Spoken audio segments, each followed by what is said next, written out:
नमस्कार, मैं रुचि प्रताप।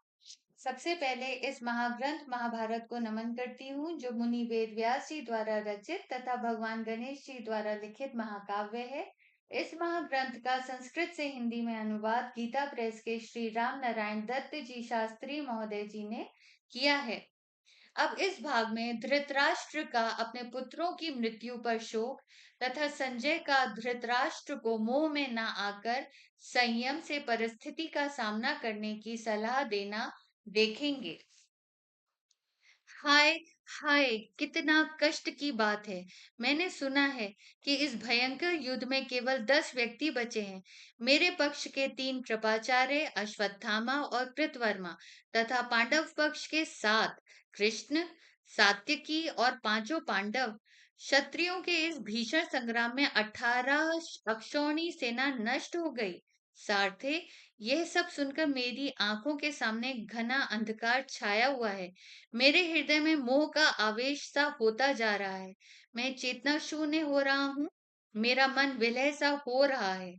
उग्र श्रवाजी कहते हैं, धृतराष्ट्र ने ऐसा कहकर बहुत विलाप किया और अत्यंत दुख के कारण वे मूर्छित हो गए। फिर होश में आकर कहने लगे। धृतराष्ट्र ने कहा, संजय, युद्ध का यह परिणाम निकलने पर मैं अविलंब अपने प्राण छोड़ना चाहता हूँ। अब जीवन धारण करने का कुछ भी फल मुझे दिखाई नहीं देता। उग्रश्रवा कहते हैं, जब राजा धृतराष्ट्र दीनता पूर्वक विलाप करते हुए ऐसा कह रहे थे और नाग के समान लंबी लंबी सांस ले रहे थे तथा बार बार मूर्छित होते जा रहे थे, तब बुद्धिमान संजय ने यह सारगर्भित प्रवचन किया। संजय ने कहा, महाराज, आपने परम ज्ञानी देवर्षि नारद एवं महर्षि व्यास के मुख से महान उत्साह से युक्त एवं परम पराक्रमी नृपतियों का चरित्र श्रवण किया है।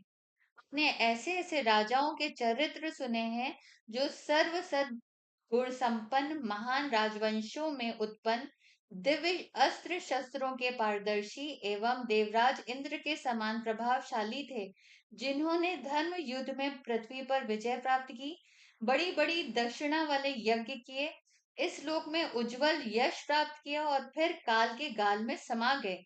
इनमें से महारथी शैव्य, विजय वीरों में श्रेष्ठ सृंजय, सुहोत्र, रंतिदेव, काक्षीवान, औशिज, वाहिक, दमन, चैद्य, शर्याति, अपराजित नल, शत्रुघाती विश्वामित्र, महाबली अम्बरीश, मरुत, मनु, इक्ष्वाकु, गय, भरत, दशरथ नंदन श्री राम, शशबिंदु भगीरथ, महाभाग्यशाली कृतवीर जन्मेजय और वे शुभ कर्म ययाति, जिनका यज्ञ देवताओं ने स्वयं करवाया था, जिन्होंने अपनी राष्ट्र भूमि को यज्ञों की खान बना दिया था और सारी पृथ्वी यज्ञ संबंधी यूपों अर्थात खंभों से अंकित कर दी थी। इन 24 राजाओं का वर्णन पूर्व काल में देवर्षि नारद ने पुत्र शोक से अत्यंत संतप्त महाराज शैवत्य का दुख दूर करने के लिए किया था।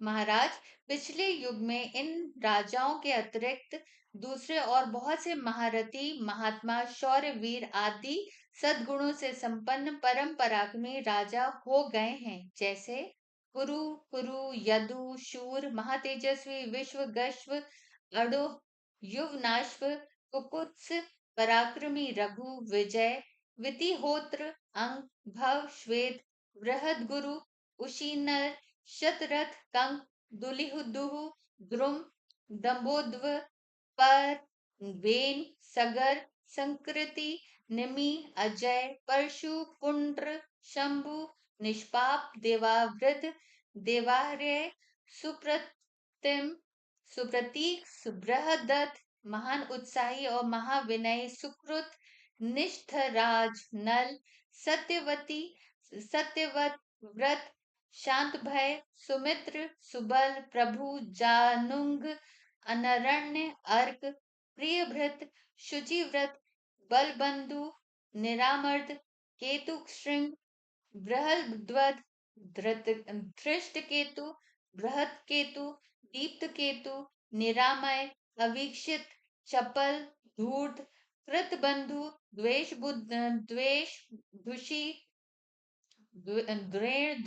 शुद्धि, महापुराणों में सम्मानित प्रत्यंग, पराह और श्रुति, ये और इनके अतिरिक्त दूसरे सैकड़ों तथा हजारों राजा सुनने जाते हैं जिनका सैकड़ों बार वर्णन किया गया है, और जिनके सिवा दूसरे भी जिनकी संख्या पद्मों में कही गई है, बड़े बुद्धिमान और शक्तिशाली थे महाराज।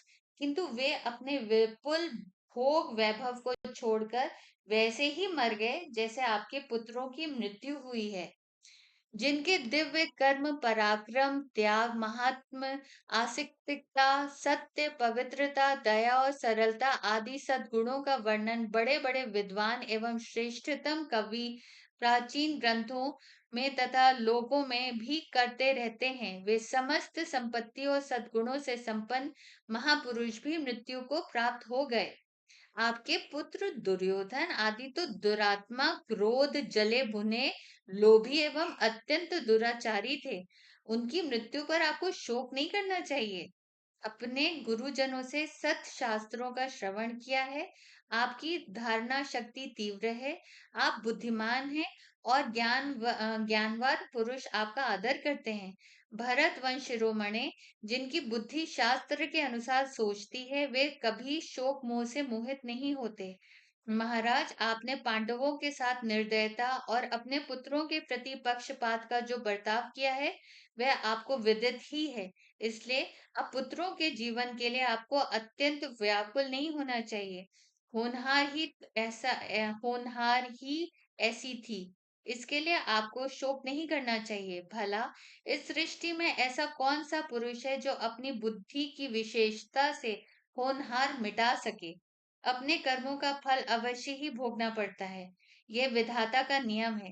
इसको कोई टाल नहीं सकता। जन्म, मृत्यु और सुख दुख सबका मूल कारण काल ही है। काल ही प्राणियों की सृष्टि करता है और काल ही समस्त प्रजा का संहार करता है। फिर प्रजा का संहार करने वाले उस काल को महाकाल स्वरूप परमात्मा ही शांत करता है। संपूर्ण लोकों में ये काल ही शुभ अशुभ सब पदार्थों का करता है। काल ही संपूर्ण प्रजा का संहार करता है और वही पुनः सबकी सृष्टि भी करता है। जब सुषुप्ति अवस्था में सब इंद्रियां और मनोवृत्तियां लीन हो जाती हैं, तब भी यह काल जागता रहता है। काल की गति का कोई उल्लंघन नहीं कर सकता। वह संपूर्ण प्राणियों में समान रूप से बेरोक टोक अपनी क्रिया करता रहता है। इस सृष्टि में जितने पदार्थ हो चुके हैं, भविष्य में होंगे और इस समय वर्तमान में हैं, वे सब काल की रचना है। ऐसा समझकर आपको अपने विवेक का परित्याग नहीं करना चाहिए।